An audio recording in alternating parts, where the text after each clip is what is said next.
A03 ကိုဝင်မယ်ဟိဆိုရင်VOLD ကနေပြီးတော့လေ video call တိုက်ရိုက်ခေါ်လို့ရမယ် call recording လည်းတစ်ခါတည်းလုပ်လို့ရပါမယ်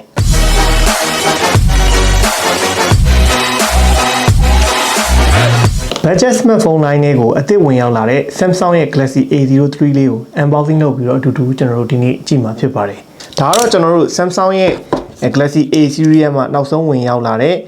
ကျွန်တော် A03 ဖြစ်ပါတယ်မနစ်ကတော့ကျွန်တော် A02 ဝင်ခဲ့ပြီးတော့2သိန်းအောင်နဲ့ဝယ်လို့ရတယ်ပေါ့ဒီနေ့ကတော့ကျွန်တော်တို့ငွေသေးအပြောင်းလဲတွေရယ်ငွေသေးကျွန်တော်တို့ရဲ့ငွေတန်ဖိုးကျတာကြောင့်သူ့ရဲ့332 version ဟာ2,690,000ဖြစ်ပြီးတော့ဒီ RAM 464 version ကတော့ကျွန်တော်တို့3သိန်းနဲ့9,000နဲ့ဝယ်ယူရမှာဖြစ်ပါတယ်Samsung ရဲ့ထုံးစံတိုင်းကျွန်တော် official 1 year warranty ပါမှာဖြစ်ပါတယ်ဟော sorry ဒီဘက်ကဖြစ်အောင် Samsung ကနည်းအလုပ်ရှုပ်တယ်ဖောင်းနေကျွန်တော်ဒီဘက်ကဟာလေးဖြတ်အောင်မယ်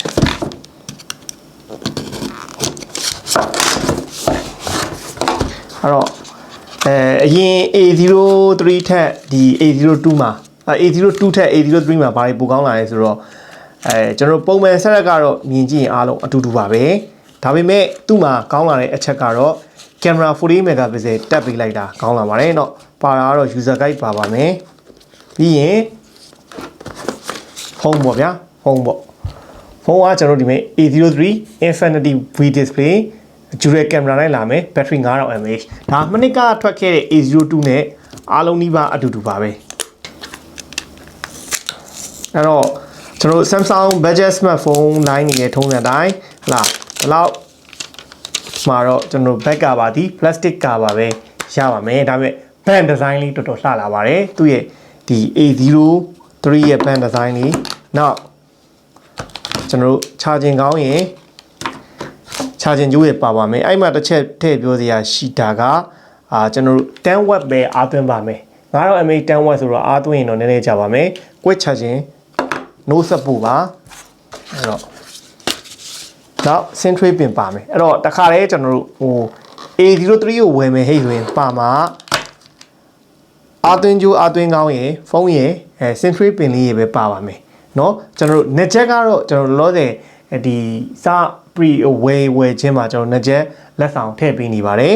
ကဲဒါကတော့အရင်ဆုံးကျွန်တော်တို့ဒီ A03 လေးရဲ့ပုံစံဒီဇိုင်းလေးကိုတစ်ချက်ကြည့်ပေးပါဗောနော်ဒါ A03 ရဲ့ပုံစံဒီဇိုင်းသူတို့အခေါ်ကတော့ဒီကောင်ကို Infinity V Display လို့ခေါ်တာဗော screen size က 6.5 inch နောက် Samsung 9ဒီလေ AMOLED သုံးတာမဟုတ်ပါဘူးဒါဒီ budget smartphone line ဖြစ်သွားတဲ့အတွက်TFT LCD ကိုပဲအသုံးပြုပေးထားပါတယ်နောက်ပြီးရင်ဒီ 3.5mm jack ပါမယ်ပေါ့ကလည်းညနေတိုင်းမှာပဲကျွန်တော်တို့ micro ပေါ့ပါပဲ type C မဖြစ်သေးဘူးနောက် mono speaker ပဲပါမယ် speaker တစ်လုံးပဲပါမယ်ပေါ့နော်နောက် camera ကတော့သူ dual camera setup ဖြစ်သွားတယ်အောက်ကကျွန်တော်48 megapixel main camera ရဲ့အပေါ်က2 megapixel depth sensor လေးပါပါတယ် selfie camera အနေနဲ့ကတော့5 megapixel camera ပါပါမယ်ဒါဖုန်း9000 mAh ဆိုပေမဲ့အရင်ထူတဲ့အနေထားမှာတော့မရှိပါဘူးဗောနော်လက်ထဲမှာ 6.5 inch ကြစ်လေးကင်လို့ရတဲ့အနေထားမှာပဲရှိပါတယ် back cover plastic ပေမဲ့နောက်မှာတုပ်ထားတဲ့ကျွန်တော်ဒီကြောင်ချစ်တက်ချာလေးတွေဗောနော်တက်ချာလေးတွေကတော်တော်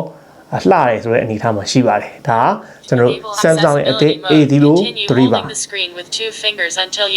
ကဲတော့ကျွန်တော်တို့ဒါ Infinity V Display ဒါတော့ထုံးစံတိုင်းပဲဗောနော်ကျွန်တော်ချင်းရတော့ဒီမြင်ရတဲ့အောက်ကမေးချင်းရတော့အကြီးပါချင်းကြီးပါတယ်နောက်တစ်ချက်ပြောစရာရှိတာကျွန်တော်တို့ဒီဖုန်းမှာပါဝင်တဲ့ SoC ကတော့ကျွန်တော် UNISOC ဆိုပြီးတော့ထွက်ထားတဲ့ကျွန်တော် Tiger T606 SoC ကိုအသုံးပြုပေးထားတာဖြစ်ပါတယ်ဒီကျွန်တော်တို့ MTK G35 ထက်နည်းလေးပိုကောင်းတယ်ဆိုတဲ့အနေအထားမှာရှိပါတယ် UNISOC ဒီ T606 ကကျွန်တော်တို့ GPU မှာဆိုရင်တော့သူကMali G57 MP1 ကိုအသုံးပြုပေးထားတာဖြစ်ပါတယ်gaming ဆော့ဖို့အတွက်ကတော့ဆော့လို့ရတာဆော့ဖြစ်ရုံတော့ဆော့လို့ရတယ် game ဆော့မယ်ဟိတ်ဆိုရင်တော့ဒီ A03 ဒီကျွန်တော်တို့ရွေးချယ်စရာတခုမဟုတ်ဘူးကိုက daily drive သုံးမယ်ဟိတ်ဆိုရင်တော့အဆင်ပြေလောက်တဲ့ဖုန်းတစ်လုံးဖြစ်ပါမယ်အဲ့တော့ display ကတော့တစ်ချက်ထည့်ပြောစရာရှိတာကျွန်တော် display က HD plus display ရပါမယ် Samsung ကတော့သူ့ဖောက်သူ TFT ပဲလာလား LCD ပဲလာလားအရင်မစိုးဆိုတဲ့အနေအထားမှာရှိတယ်နောက်HD display ပဲဖြစ်တဲ့အတွက်ကတော့ကျွန်တော်တို့အရင်ရုပ်ထွက်မကောင်းဘူးဟလာ3သိန်းဝန်းကျင်လောက်ဆိုရင်တော့ Full HD လေးထည့်ပေးလိုက်ရင်တော့ကောင်းတယ်ဒါပေမဲ့ Samsung ဆိုတဲ့အတိုင်းမမျှော်လင့်ပါနဲ့ လား high end က high end ပေါ့နော်ဒီကျွန်တော် budget line မှာတော့သူ budget line မှာအရင်ကြီးဘာမှထွေထူးထူးမလုပ်ပေးဘူးပြီးရင်ကျွန်တော်တစ်ချက်ကြည့်စရာရှိတာ One UI ဘယ်လောက်နဲ့လာတော့ကျွန်တော် Android version အနေနဲ့ကတော့ Android 11နဲ့လာတယ်ကျွန်တော် One UI ကတော့ 3.1 ပါเนาะ One UI 3.1 ဆိုတော့ဘာပြောနောက်ဆုံးကျွန်တော် latest စပိုင်းနေမှာပါတဲ့ UI ပဲဖြစ်တဲ့အတွက်ကတော့ feature တော်တော်များများသုံးရတာအဆင်ပြေမယ်ပေါ့เนาะကျွန်တော် camera လေးနည်းနည်းလေးစမ်းလိုက်ပါမယ် camera လေးနည်းနည်းပေါ့เนาะသူ48 megapixel အဲ့တော့ဒါ wide camera တော့မပါဘူးပေါ့เนาะပုံမှန်သူ digital zone တစ်ချက်ပါမယ်အဲ့တော့ရှိုင်းနေကြလေးတွေရရဖိုးကပြတ်တဲ့အချိန်လေးတော့နည်းနည်းလေးကြာပါတယ် Selfie Camera ကတော့ 5 megapixel ပေါ့နော်ဒါကျွန်တော်တို့ဒါသူ့ရဲ့ဒါ12 megapixel နေပဲရိုက်ထားသေးတာเนาะ12 megapixel ပေါ့ main ရဟိုပုံမှန်12 megapixel ပေါ့နော်ကျွန်တော်တို့တကယ်လို့ဒီ48 megapixel နဲ့ရိုက်ချင်တဲ့ဟိတ်ဆိုရင်တော့ဒီထိတ်သုံးလေးမှာနှိပ်လိုက်ပေါ့နော်ကျွန်တော်ဒီမဲ့ sorry ဒီက 3:4 ဆိုတဲ့အချိုးလေးမှာနှိပ်လိုက် 3:4 မှာနှိပ်ပြီးတော့ကျွန်တော်တို့ကဘာရွေးရမှာတော့ဆိုတော့3:4 48 megapixel ဒါ high resolution နဲ့တစ်ချက်လောက်တပုံလောက်ဆွဲကြည့်လိုက်အောင်တော့ဒါကျွန်တော်တို့ဒါ high resolution နဲ့ရိုက်ထားတဲ့ပုံလေးပါဒီနောက်ထပ်တပုံလောက်ထပ်ဆွဲပါမယ်ကျွန်တော်ဒါ48 megapixel နဲ့ရိုက်ထားတဲ့ပုံလေးပါเนาะ48 megapixel နဲ့ဒါရိုက်ထားတဲ့ပုံလေးပါမစိုးပါဘူးပေါ့နော်မစိုးပါဘူးသူစည်းနဲ့သူတော့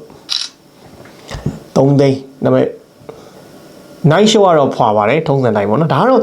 budget phone မှာကျွန်တော်တို့48 megapixel ပါလာတယ်ဆိုတာပဲပေါ့နော်ကျန်တာရောအရင်မျောလင့်ပါနဲ့ဒါကျွန်တော်ဟိုဖုန်းတရုတ်ဖုန်းတွေမသုံးချင်ဘူးဟလားကိုရီးယားလေးသုံးချင်တဲ့ဟိတ်ဆိုရင်ဒါ choice ရွေးချယ်စရာရှိတာအစ်စ်ဝင်လာတယ်ဆိုတာကို inform ပေးတဲ့အနေနဲ့ပါပဲဟိုနောက် full HD နဲ့ဆိုရင်တော့ကျွန်တော် full HD 1080p နဲ့30ကျွန်တော်တို့30 frame per second ထိရိုက်လို့ရမယ်ဗီဒီယိုကတော့ selfie ကတော့ 5 megapixel selfie ပါမယ်အရင် selfie လှရိုက်ချင်တဲ့ဟိတ်ဆိုရင်တော့မကော့ဖူးထင်တာပဲပေါ့ဒါပေမဲ့မိုက်တော့မိုက်ပါတယ်เนาะမိုက်တော့မိုက်ပါတယ်ဘာလို့ selfie ကကြည့်အောင်ကျွန်တော်တို့ချိန်တဲ့အပေါ်မူတည်ပြီးတော့လိုက်ပြီးတော့သူ့ရဲ့ဟဲ့လားအယောင်ကလိုက်ပြောင်းတယ်ဒီဘက်မှာဆိုခင်းရောင်ဘက်ကူတန်းသွားတယ်ဒီမှာကျတော့ကြည်သွားတယ်ပေါ့နော်အဲ့တော့ရိုက်ပြီးဟိတ်ဆိုတော့တခြားချိန်ရိုက်ပေါ့နော် selfie camera ဟောကျန်နာကကျွန်တော်ထူးထူးခြားခြားတော့ဘာမှမပါဘူးနိုင်မှုရိုက်ချင်တဲ့ဟိတ်ဆိုတော့ဒီကောင်နိုင်မှုလေးတော့ပါတယ်နောက်ကင်မရာစိတ်ကြိုက်ရိုက်လို့ရတယ် pro မှုပါမယ်ပြီးရင်ဘာပါအောင်လို့မိုးထဲမှာเนาะပြီးရင်ကျွန်တော် food ပေါ့เนาะကျွန်တော်တို့အစားတောက်တွေပါလမ်းသွားလုံးညာတော့ရိုက်ချင်တဲ့ဟိတ်ဆိုတော့ food မှုနဲ့ရိုက်လို့ရမယ်ဒါကင်မရာမှာပါတဲ့ feature ပါနောက်ကျွန်တော်တို့အတန်လေးရုပ်ထွက်လေးပဲကြည့်အောင်ဝင်ချင်ပါတယ်အဲ့တော့ခဏလေးကျွန်တော်တို့အတန်ထွက်တဲ့ရုပ်ထွက်လေးဆန်းလိုက်အောင် memory card တစ်ခါလေးစိုက်လို့ရလားစိုက်လို့ရမှာပါသူက single naked memory card ကတော့ Samsung ရဲ့ထုံးစံတိုင်းပေါ့ကျွန်တော်တို့တစ်ချက်ကြည့်ချင်တာက Octa-Core ပါလားเนาะအဲ့ထုံးစံတိုင်းကျွန်တော်တို့ဒီမဲ့ single naked memory card နဲ့စိုက်လို့ရပါတယ်အဲ့တော့ single တစ်ခါလေးထည့်ပြီးဆန်းပေးလိုက်တာ Samsung ဖုန်းတွေကကျွန်တော်တို့အလုပ်လုပ်ရင်သုံးကြတယ်ဆိုတော့ Octa-Core တစ်ခါလေးပါတယ်အဲ့တော့ပါလားကျွန်တော်တစ်ခါလေးကြည့်ပေးပါမယ်เนาะအဲ့မဲ့တစ်ချက်ကျွန်တော်တို့ပြချင်တာဒီမဲ့ video call တစ်ခါလေးခေါ်လို့ရတယ်เนาะဒါ Samsung ဖုန်းတွေဒါအားသာချက်ပေါ့နောက်ပြီးတော့ကျွန်တော် record เนาะrecord တစ်ခါလေးရတယ်အဲ့တော့ဒီ A03 ကိုဝင်မယ်ဟိတ်ဆိုရင် VOLD ကနေပြီးတော့လေ video call ဓာတ်ရိုက်ခေါ်လို့ရမယ် call recording လည်းတစ်ခါလေးလုပ်လို့ရပါမယ်အဲ့ဒါအဓိက Samsung ဖုန်းတွေရဲ့အားသာချက်လို့ပြောလို့ရပါတယ်လောဆယ်တစ်ခါလေးပြီးရင်ဒီ recording ပါတာ Samsung လုံးနေပဲရှိတယ်ပေါ့เนาะ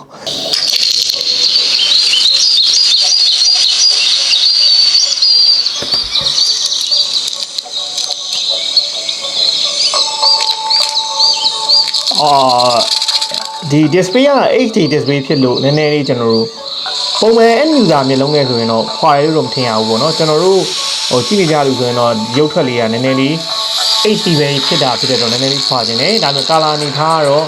ဟိုသူ HD display မှာတော့ကောင်းတဲ့ထင်မှာတော့ပါတယ်ပေါ့ဒါပေမဲ့ကျွန်တော်လောလောဆယ်စမ်းသမျှဖုန်းတွေဝင်ကျင်နေမှာဆိုရင်တော့ဒီကောင်ရုပ်ထွက်ကခွာရလို့ပြောလို့ရပါတယ်အဓိကသူ့ရဲ့ PPM ကလည်း2 something လောက်ပဲပါတာ哦ကျွန်တော်တို့အရင်စမ်းခဲ့တဲ့ spec 80ကိုပါတော့ Full HD ဖြစ်သွားပြီခင်ဗျ Full HD ကတော့ပို့ပြီးတော့ကြည့်ရတာရုပ်ခတာကတ်ကြည့်တဲ့ဟိဆိုတော့ပိုညံ့ညံ့ရှိတာကိုတွေ့ရပါတယ် speaker ကလည်း single speaker ပဲဟဲ့လားဒီတစ်လုံးပဲပါတာ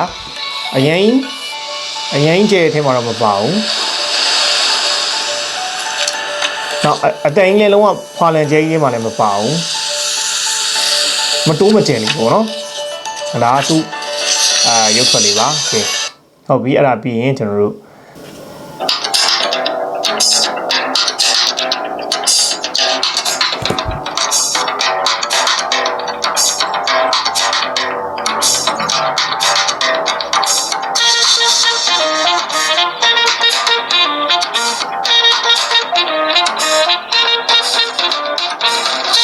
အဲ့တော့စီရောလေဒီကြီးမလို့နားမှာကြားတဲ့အတန်တိုင်းပေါ့နော်ဒီရင်းbudget ပေါ့ဗျာ Samsung budget smartphone ဆို Samsung budget smartphone တွေမှာပါနေကြ speaker လောက်အတန်နဲ့ပေါအောင်ပေါ့အထူးထူးပြီးတော့အရင်ကောင်းနေတယ်လို့လမ်းနေတယ်လို့တော့ပြောစရာမရှိပါဘူးပုံပဲကျွန်တော် budget phone တစ်လုံးရှာနေတဲ့ဟိတ်ဆိုရင်တော့Samsung လေးကနေပြီးတော့ A03 လေးကတော့ဝင်လာပြီဘာမိုက်လဲဆိုတော့ခုနကကျွန်တော်ပြောတဲ့ Samsung နေရဲ့exclusive feature လို့ပြောလို့ရတယ်ကျွန်တော်တို့ဒီဖုန်းကိုvideo 4G video call တွေထားရိုက်ခေါ်လို့ရတယ်လုပ်ငန်းမှာသုံးဖို့အတွက် call recording ပါတယ်နောက် battery ခုနပြောတဲ့ 9000 mAh ကွဲချခြင်းတော့မပါဘူးနောက်ဆုံးအနေနဲ့ဒီဖုန်းလေးရဲ့အနည်းချုပ်ကိုပြောရမယ်ဟဲ့ဆိုရင်တော့တရုတ်ဖုန်းတွေကိုမသုံးချင်ဘူးကိုယ့်ရဲ့ daily drive မှာ secondary ကိုင်ဖို့ဖုန်းတစ်လုံးရှာနေတဲ့ဟဲ့ဆိုရင်Facebook သုံးမယ်နောက်အလုပ်အတွက်သုံးမယ်တရုတ်ဖုန်းလည်းမသုံးချင်ဘူးဆိုတဲ့သူတွေအတွက်ကတော့ Samsung A03 ကရွေးချယ်စရာအဖြစ်နဲ့ရောက်နေပါပြီပေါ့နော်ဈေးနှုန်းကကျွန်တော်တို့464ဆိုရင်3သိန်းနဲ့9,000 332ဆိုရင်သူ2,690,000ဖြစ်ပါတယ်ဒီလောက်ဆိုရင်လည်းဘာတွေပါတယ်ဘယ်လိုအခြေအနေရှိရဲဆိုတော့အားလုံးသိပြီလို့လည်းမျှော်လင့်ပါတယ် Unbox လေးကိုဒီမှာပဲအဆုံးသတ်ပါမယ်အားလုံး stay safe stay strong ပါ